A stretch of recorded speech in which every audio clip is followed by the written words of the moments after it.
right, guys. Good luck. I thought, yeah, for sure. I saw yesterday the battle. Oh, boy. All right, Andrew, you too.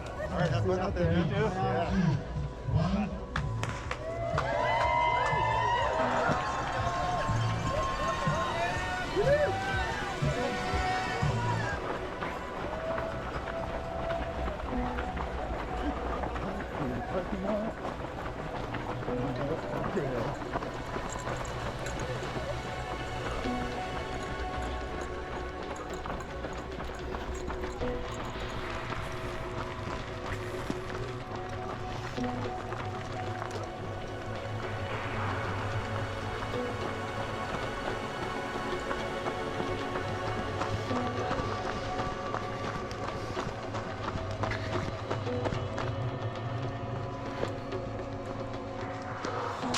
Whew.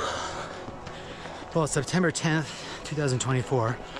I'm at the Divide 200 in Alberta, Canada. My first time running in Canada. And this course promises to be both brutal and beautiful. Views are great, climbs are strong. So yeah, so we just started about a half an hour ago and on our way to the first aid station. The second section is the one that promises to be the hardest today, so we're all anticipating a big climb coming up. But overall, looking forward to a really good experience.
Your feet get wet?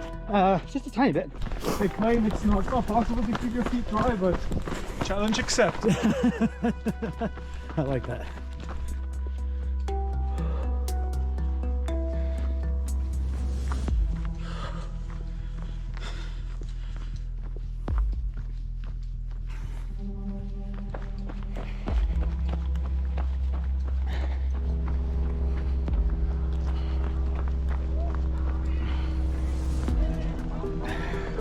Two.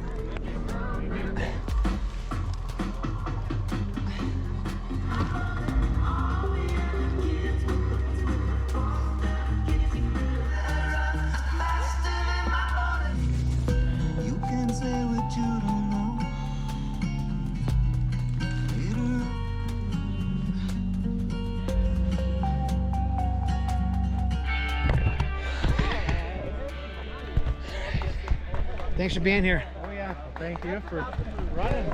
Thanks, volunteers. Appreciate you very much. All right. Yeah, my dear.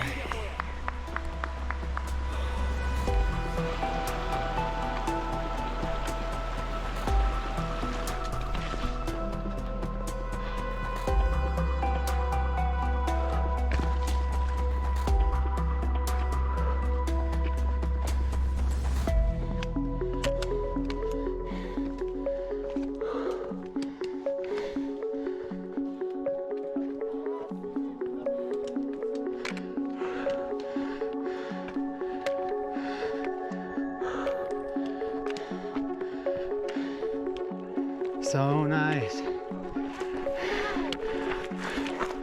That is stunning. The runner ahead of me just pointed out you can see runners on the ridge up above us.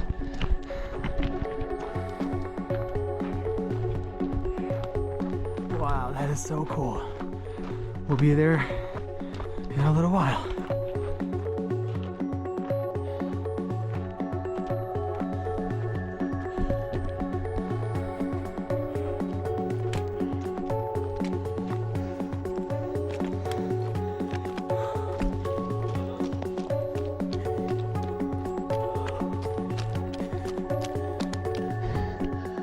that. I remember seeing this in somebody's video last year. Oh shit.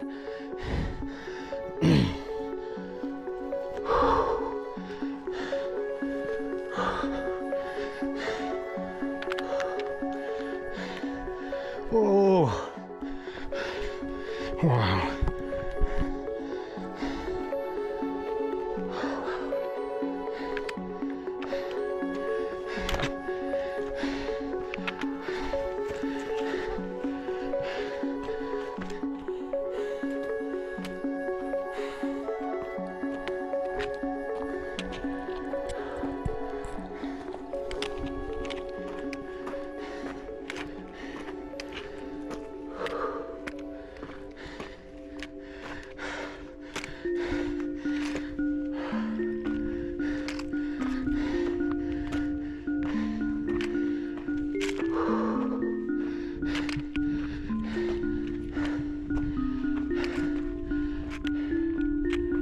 Work. Good job.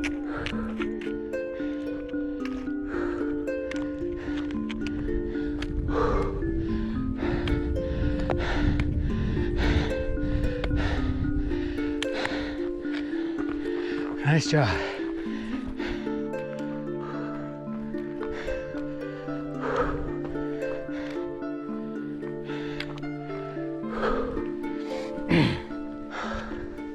Woohoo! Wow, look at that. So much beauty. Not bad at all. Wow. Amazing.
Very, very hot.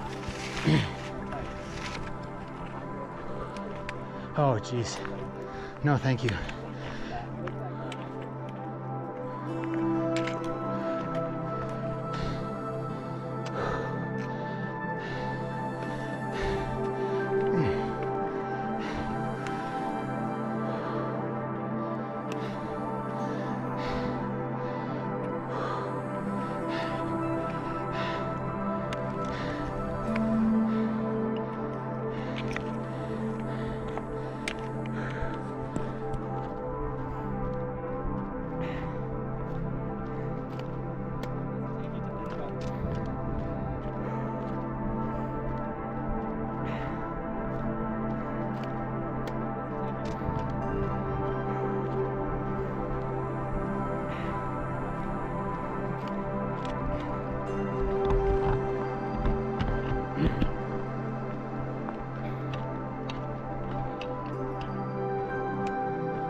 He'll probably pass me in a minute.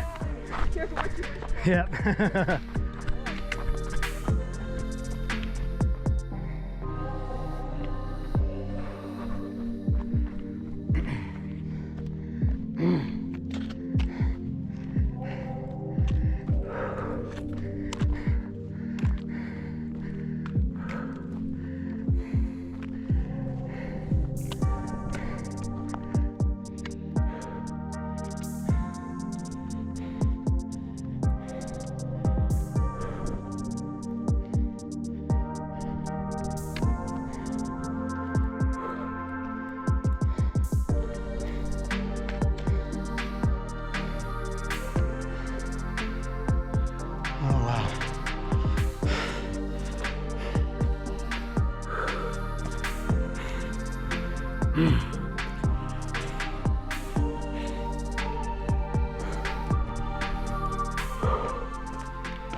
All right, we're gonna start descending now a little bit.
Quad started to cramp up. Oh. Let's take some salt tablets.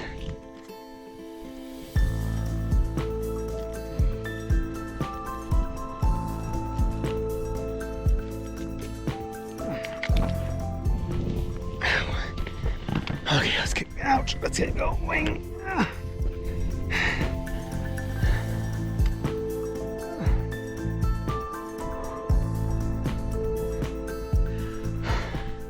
My watch just beeped and my last mile was 37 minutes.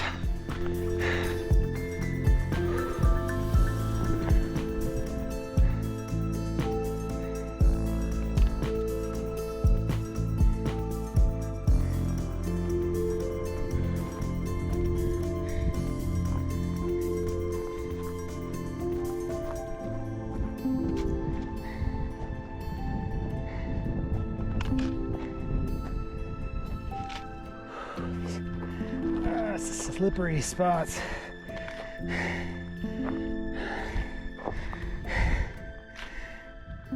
Chipmunk, you're cute.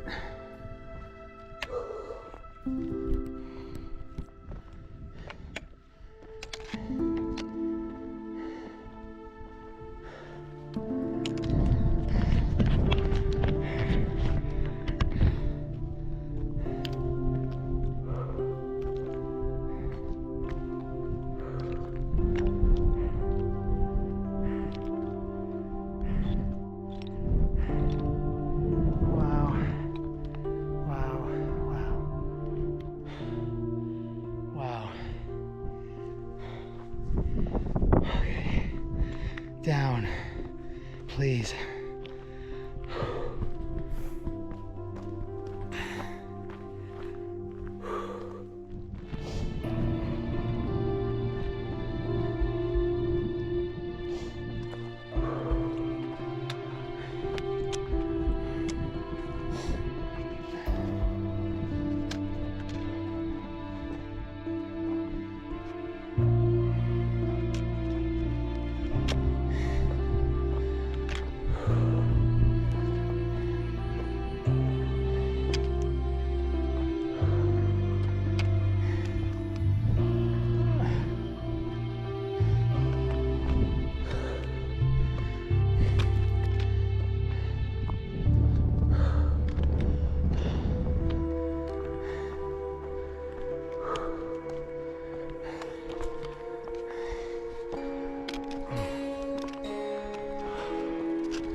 Yeah, I've been having some cramping in my legs. Oh yeah.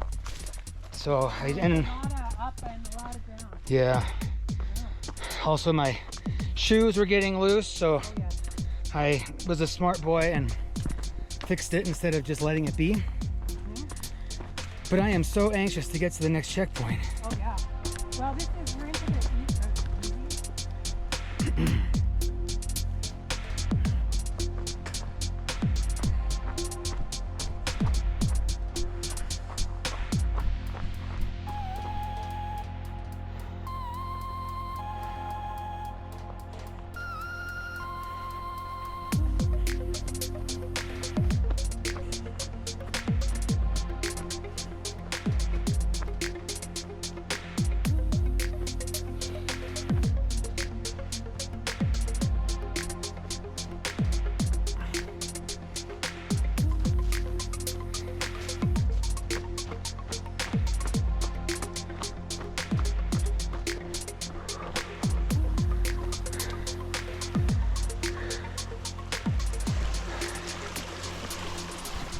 Oh, almost did it.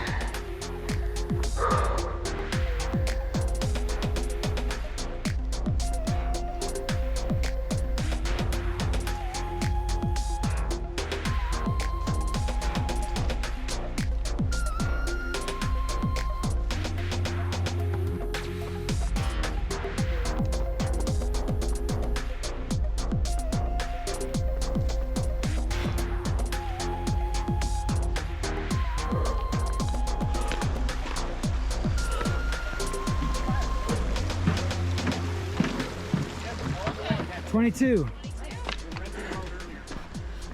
Hello.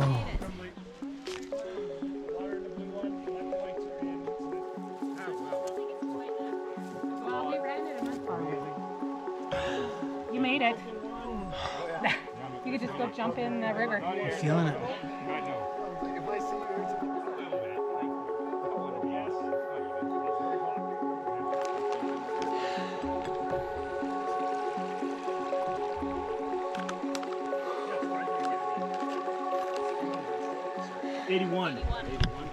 Okay, thank you, volunteers. Thank you very much. Thank you. You're welcome. Have fun. Have fun. That's my plan. Okay, leaving checkpoint 2. Feeling it today. I can't believe how only 23 miles in. I feel so wrecked. But that first section was tough. This next section has a tough climb. About 7 miles ahead. We're gonna be on a rolling double track for a while.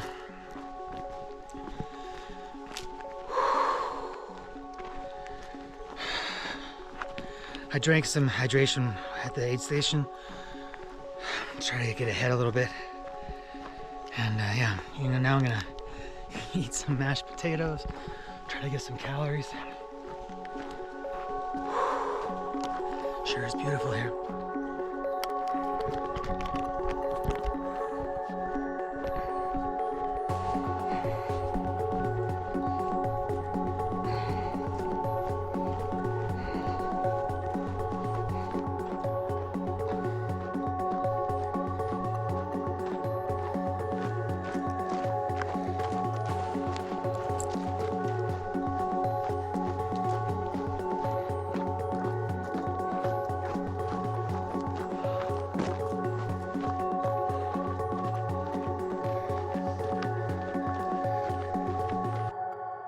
Oh no.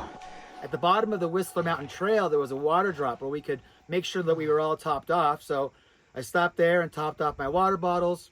And then right about now, it was starting to get dark. So I took my headlamp out. And as I began the climb, right as soon as I started the climb and my heart rate started to go up just a little bit, all of a sudden my nausea went and I vomited like crazy, really loudly and really violently. I don't think it helped my spirit to have that nausea and getting sick. But I continued up the climb. And then I began the 2-mile climb that had about 2,400 feet of gain. It was so steep, unrelenting. I had to relent quite a bit up the climb, stopped quite a few times to take a breath and just think about what was happening. I didn't have a lot of strength. Now, I was stopping to take a breath. I don't feel like I had no breath. I didn't feel like I was struggling to breathe, but I did feel like I was struggling to have the energy I needed or that I wanted for such a tough climb. So I would take breaks here again just to sort of see how things were going. Now, it was dark by now, and I could see headlights up ahead of me, so I knew where I was going, and I could eventually even see where there was going to be a little bit of a break in the climb. So I just trudged up the hill at a bit of a slow pace. Finally got to the top, and I was feeling tired, I was feeling demoralized, and I was feeling sad, and definitely feeling demotivated. When I got to the very top of the climb, I eventually found a nice little spot where there wasn't any wind, and I lied down for a few minutes to take a nap. Maybe 5 or 10 minutes. I wasn't sure how long I was down for. Wasn't very long, just enough to sort of reset. So after I lied down for a few minutes, another runner passed by, and I could hear this voice say, "Are you okay?" And I mumbled back that I was, but it was enough to wake me up, and so I decided I would go ahead and get moving again. Pretty quickly, I got behind the runner who had awoken me, and we just sort of trudged together up and down the hills around Table Mountain that always struck me to be a lot steeper and longer than I wanted. They weren't very long, but they were enough to just be pretty, what's the word? They halted me. My pace dropped to about 45 minutes per mile. And every time I would look at my watch and see that I was going at 45 minutes per mile, I started to do some calculations to think about how many miles were left to go and how much time it was going to take me and what the cutoff time was at checkpoint 3. So checkpoint 3 had a cutoff time of 4 a.m. and I started to realize that I was going to get to checkpoint 3 probably after 2 a.m. After a harrowing descent off Table Mountain, which was again super steep. We had to lose 2,200 feet of vertical in about 2 miles or maybe even less. I don't know. It was a very uncomfortable descent. Again, really hurting my quads as I was trying to get down it. And me and the other runner, we finally arrived at checkpoint 3, I think with about just less than 2 hours to go before the cutoff. I seem to remember that it was 1 hour and 50 minutes. At this point, I had kind of decided my race was over. I was having no fun. My power up the climbs wasn't what I wanted. All of my recovery that I've been trying to get since Cocodona and haven't been getting, I really wished I had. And so, all of the general fitness that I've been missing out on seemed to really be something that I wished I could have had during this. And so I decided that I might be better off transitioning into a volunteer role and helping other runners, because I didn't think that I wanted to continue. I was kind of worried about decreasing my fitness even more, coming out of this thing with, really tired legs and blisters and, potentially injuries. Certainly my respiratory system could be degraded even more if I had continued on. So I decided that I was going to sleep at checkpoint 3 and probably not leave. So I got to checkpoint 3. They asked me what I wanted. I decided I was just going to have a couple cups of ginger ale. Then a really great volunteer laid me down, gave me a couple blankets, and I went to sleep for a while. And I started to hear some voices after I woke. I kind of hear voices waking me up after quite some time. And then a volunteer did come to wake me up, and he showed me his phone. He's like, "Hey, look, you've got 9 minutes to get out of here before cutoff." And so I kind of thought to myself, yeah, this is what's going to happen. I'm going to have my first DNF in a 200, and I don't feel that bad about it. So that's what I did. I got a ride back to the starting line, got into my van, laid down, had a little bit of a nap. And then I proceeded to drive to race headquarters, where I signed up for a volunteer shift. So then I went on and picked up a drop bag that I needed to get from checkpoint 6. And thankfully, while I was at checkpoint 6, I got to see some of my friends who were at that point. They were so far ahead of me in the race. And so I visited with some people there, hung out a little bit, and then talked to some other runners and volunteers. Anyway, had a pretty nice time there. And then I left checkpoint 6 and went to checkpoint 9, where I had signed up for a volunteer shift from midnight to 8 a.m.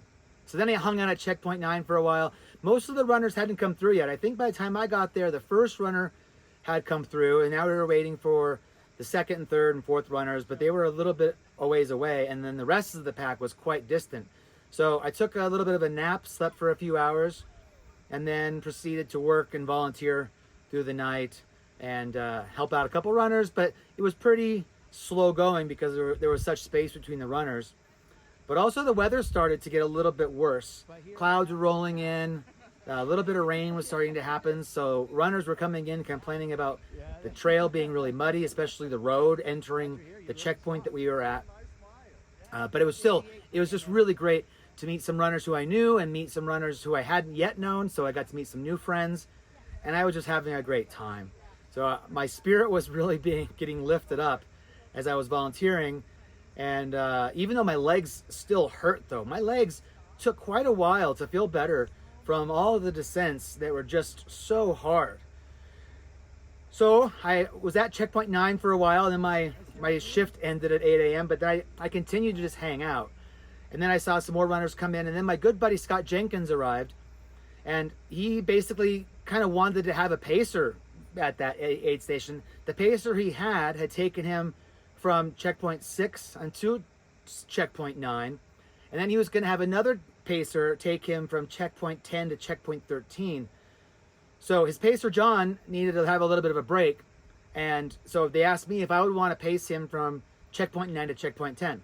Now it turns out that section was only like 11 or 12 miles and mostly downhill, and was one of the easier sections of the race. So I felt like I would be in pretty good shape to take Scott along that path. And also, I'm pretty good friends with Scott, and if you watch my videos, Scott and I spent a great deal of Bigfoot 2022 together. So I know Scott's pace, I know how he moves, and I know that at this point in the race, which was 100 and something miles in, I don't even remember exactly, I knew that I'd be able to keep Scott moving and I wouldn't be slowing him down. So I got dressed, became a pacer, and that was also a super fun time. It was great to spend time with Scott on the trail and keep him motivated and keep him moving and sort of pushing him along to get to checkpoint 10 at a place called Coleman in Crow's Nest Pass. Checkpoint 10 is the same place as checkpoint 6. So I had been there earlier when I picked up my drop bag. And so when I was there, I was talking with some of the volunteers, and there was a runner there named Adam who has done a lot of other 200s. And so he told me that they had no volunteers signed up on the overnight shift there at checkpoint 10. So I decided I'd be happy to jump in there and help out too. So I finished my pacing duties. Scott then left with his pacer to move on to checkpoint 13. And then I took a little bit of a nap, and then I went out at about 11 or 12 and then proceeded to volunteer overnight. By this point in the race, it was raining. It had been raining a lot during the day, and it would end up continuing to rain overnight. Runners were coming into checkpoint 10 with all kinds of mud all on their pants. There was a section that Scott and I had done that was pretty steep, and so runners were reporting that by the time they got there, that steep hillside had turned into a mudslide, or I guess they referred to it as a water slide because they rode it down and slid down the hill. There was a lot of mud on the course because of the rain, and everyone was slowed down and was pretty, I guess, bummed out by what the course had turned into. It was wet and it was muddy, but so many runners were just so strong and continuing on, and I had a great time, giving them support and serving them at the aid station, and I was having a lot of fun talking to the volunteers and talking to the runners. So even though the other runners were having a tough time, I was having a great time. I have two other good friends who were in the race, Doug and Drew Watson. And when I had spoken with them earlier, I think at checkpoint 6, let them know what I had done, dropped out so that I could volunteer. Apparently they'd been talking about that throughout the remainder of the time until I saw them again at checkpoint 10. They were laughing about how I had really cracked the code and figured it out. I had run the most beautiful part of the course and then transitioned into an easier role. But, I was just so impressed with all the runners. Doug and Drew and Scott and Carol and Aaron and all my friends, they were just doing so well. And plus everyone else who I hadn't met yet. There were so many Canadian runners who didn't seem to think this was all that bad. That everyone was having a tough time, and everyone was really struggling, but everyone was so strong, and I was really inspired to see what they were doing. So after checkpoint 10, I went ahead and I drove on to checkpoint 13, where by now it was the weather had really improved. It was actually really beautiful at checkpoint 13. I got to see Scott come in and see some other runners come in. Doug and Drew came in. A runner named Ty. I was just having a blast. I hope you can see by the look on my face and the tone of my voice that I was having so much fun. I even talked on the phone with Leah quite a few times, and Leah said to me, she's like, Wes, I know you like running, but you so much better like talking to runners at aid stations. So it's true. I was really in my element. I was having such a great time. And so even though my experience at the Divide 200 ended up being a DNF, you know, it was what I needed. I needed to give my body a break. For me, this wasn't my A race. This was just something that I wanted to do, to have a new experience and have an adventure. But it ended up being the kind of adventure that I wasn't really wanting to have. And so I changed my focus, and I'm really glad that I did. I had such a great experience and met so many great people and had a really fun time. So yeah, that's what happened with me at the Divide 200. It was not what I had planned, but boy, I had so much fun.